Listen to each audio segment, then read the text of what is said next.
Je suis ici, les amis, pour vous dire que Jésus existe. Il existe pour de vrai. Je vous dis ça parce que j'ai toujours été chrétien. Je viens d'une famille catholique, catholique pure, de mes grands-parents et mes arrière-grands-parents. J'ai été baptisé catholique, j'ai été confirmé catholique. On était tout le temps à l'église, chaque dimanche. On ratait presque jamais. Mais avec tout ça, je n'avais pas Jésus. Je n'avais pas le Christ. Jésus disait, ce ne sont pas tous ceux qui disent Seigneur, Seigneur qui sont à moi. Dans ma tête, j'étais chrétien.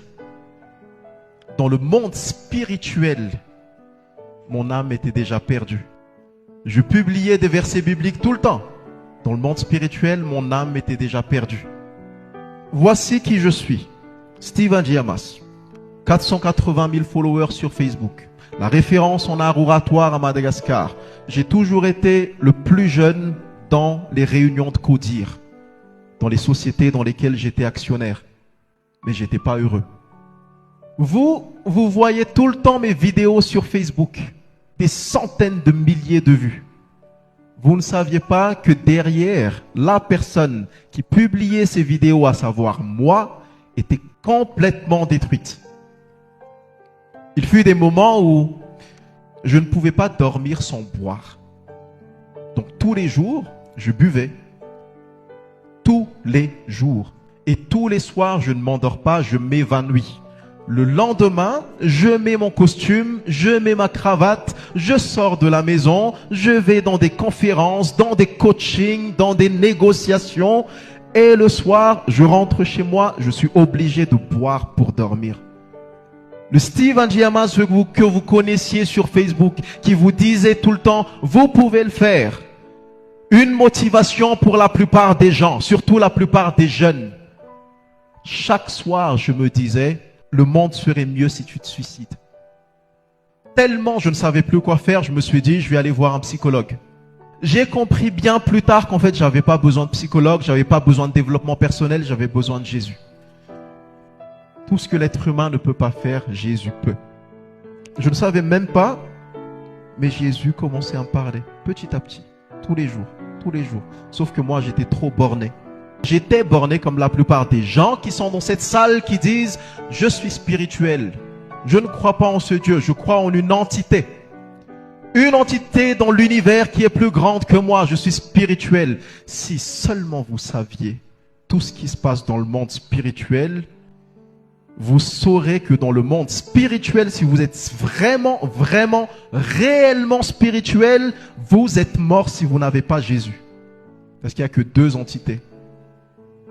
Il y a le bien et il y a le mal. Si vous n'avez pas le bien, vous êtes dans le terrain du mal. Et ne pas croire, c'est un péché que même le diable n'a pas commis, les amis. Son premier plan, c'est de faire en sorte à ce que vous reniez. C'est-à-dire, il n'a plus besoin de faire quoi que ce soit. Vous choisissez vous-même d'aller en enfer. Parce que vous pensez que vous êtes intelligent. Mais les gens qui pensent être les plus intelligents sont les plus manipulables. Moi, j'étais tombé dans cet engrenage. J'étais tombé dans cet engrenage. Je me disais, l'univers, les pierres, les étoiles, jusqu'au jour où j'ai rencontré ma mère spirituelle. Ma mère spirituelle, littéralement, m'a fait rencontrer Jésus. Parce que Jésus, lorsqu'il travaille, il utilise des gens. Et j'ai rencontré ma mère spirituelle, je suis très fier de la voir. Elle s'appelle Nene Francia. Vous pouvez regarder sa page Facebook. Par le biais de plusieurs personnes, on m'a dit, il faut que tu ailles rencontrer Nene Francia parce que Jésus lui a donné un message pour toi. Ça, c'est ce qui m'a sauvé lorsque vous n'attendez pas d'être convaincu pour être sauvé. N'attendez pas d'être convaincu pour être sauvé, parce que le jour où vous serez convaincu, il sera peut-être déjà trop tard. J'étais venu à l'église, dans une église qui avait réellement la présence de Dieu, cette fois-ci. Et j'étais entré dans cette église très humble, très modeste, pas de froufrou, pas de bling-bling. J'ai fermé mes yeux, Jésus était venu, et quand je vous dis Jésus existe, Jésus m'a câliné. Jésus était juste à côté de moi, il m'a câliné, il m'a dit, je suis là maintenant. Tu es un homme nouveau, ça ira, je suis là maintenant. Vous pouvez dire que je suis fou, mais j'espère sincèrement que chacune des personnes dans cette salle aura ce genre d'expérience. J'étais devenu une autre personne. Après, j'ai parlé avec Nene Francia et Nene Francia m'a dit, hier soir, tu ne sais pas, on s'est jamais vu, je ne t'ai jamais connu, je suis pas ton follower sur Facebook, je sais juste qu'on me dit que tu es très célèbre, mais mon âme a été envoyée dans le monde spirituel pour sauver ton âme. Et donc, j'étais devenu une nouvelle personne. Depuis que j'ai Jésus, tout a changé dans ma vie. Tout a changé dans ma vie. Je ne pouvais pas passer une journée sans boire. Je suis fier de vous dire que je ne bois plus du tout. Plus du tout une seule goutte d'alcool. Bière, fraîche, vin, whisky, rhum, mojito, je ne bois plus. Si vous voulez me donner des cadeaux à partir de maintenant, donnez pas une bouteille de vin. Je ne peux pas accepter. Pendant 2 ans, j'ai été addict à la cigarette. J'étais vraiment dépendant de la cigarette. Je pouvais fumer 10, 15, 20 tiges de cigarettes par jour pendant 2 ans. Nene Francia m'a emmené en haut de la montagne à presque 200 km de Tana. Elle a fait acte de délivrance. Jésus a travaillé à travers elle. Je suis fier de vous dire que je ne fume plus du tout. Et je n'ai même plus envie de cigarettes. J'aurais jamais pu faire ça. Jamais. C'est pas moi. Juste pour vous dire, j'ai 5 minutes. Je suis juste ici pour vous dire que Jésus vous aime. Il a tout fait pour nous. Il est mort pour nous. Vous n'allez jamais retrouver un amour aussi grand que l'amour de Jésus. Même pas vous, même pas votre compagne, même pas vos parents. Jésus peut tout. Et il revient bientôt. Il revient très, très, très bientôt.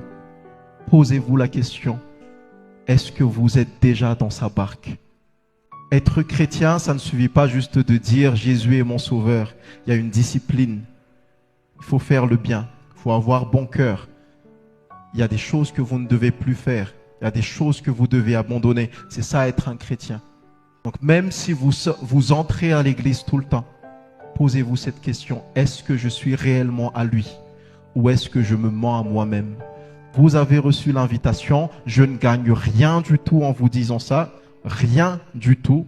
C'est pour vous parce que j'ai été sauvé moi-même. Dernier point, pour toutes les personnes qui m'ont dit « Tu as plein de followers, pourquoi tu parles tout le temps de Jésus sur ta page? Tu vas perdre des followers. » Je dis « Je peux perdre autant de followers que je veux. Ça ne me touche pas du tout. Je ne peux pas me permettre de perdre Jésus. Plus maintenant. » Et bizarrement, je m'en fous complètement en ce moment de mon marketing. Limite, vous ne me voyez presque plus. Je suis presque plus du tout sur Facebook. Je refuse des clients parce que mes clients sont 2 fois plus que d'habitude. C'est pas moi, c'est lui. Vous n'avez pas besoin des forces du mal. Venez vers Jésus, les amis. Il vous attend, il vous aime. Que la force de Jésus soit avec vous. Soyez bénis et on se dit à très bientôt. Voilà.